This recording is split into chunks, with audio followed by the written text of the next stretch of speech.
ستوري تايم لحاجات أدركتها بعد الجواز، وبتفرق جدا لما حد يسألك هو الجواز حلو ولا لا. تتكلمي كتير في الحلو، مدح، شكر. الصورة اللي في خيالك عن الراجل الكويس مهما كانت مريضة، كتر الكلام فيها بالمدح على أبسط الأمور ليه هتخليه يكرر الحاجات دي كتير، ومع الوقت هتكبر عن السلبيات. جزء كبير من اللي في خيالك هيتحقق، وانتي هتبقي شايفاه، وهتلاقي جوزك بالشكل اللي انتي متخيلاه.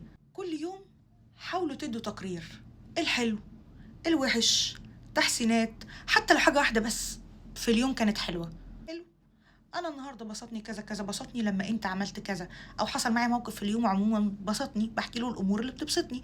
وفي الحاجة الوحشة مش هنقول أنت عملت كذا، أنا بحكي الموقف اللي زعلني، لما حصل كذا انا اتضايقت، اتمنى كان يحصل كذا عشان يتعلم اصلا يحللك زعلك او مشكلتك ازاي. اتمنى كذا انه يحصل بالطريقه دي عشان كل واحد يفهم هو بيحب ايه وبيكره ايه. الطريقه دي بالذات هتخليكي حرفيا بعد كده لما تزعلي، حتى لو حد بيزعلك بره او عمل معاكي موقف، اي حد بره، هتوصلي لمرحله انه هيبقى عارف من غير ما انت تقولي.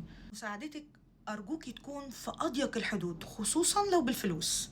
بلاش تبقي جدعه قوي بزيادة. البنات في الصرف، في الشوبينج، متعة الراجل في المعاناة والتعب عشانك. زي ما بقولك كده، مهما بان عليه انه متضايق او مضغوط، وانس بس ان ده بيتحل، او لما بيبقى معاه فلوس يجيب لك حاجة انت مش متخيلة هو بيبقى سعيد ازاي، وبيبقى حاسس برجولته. لو كل مشكلة انت بتحليها، فانت بتزودي طاقتك الذكورية، وبتهزي صورته جواكي، وبتزودي له طاقة أنوثة. ادعميه بالكلام الكويس، بانك تسمعيه، بانك تقولي له ان انت واثقه ان هو هيعرف يدبر كل اموره، انك تديله ثقه في نفسه، او بحضن، ما يكونش اكتر من كده.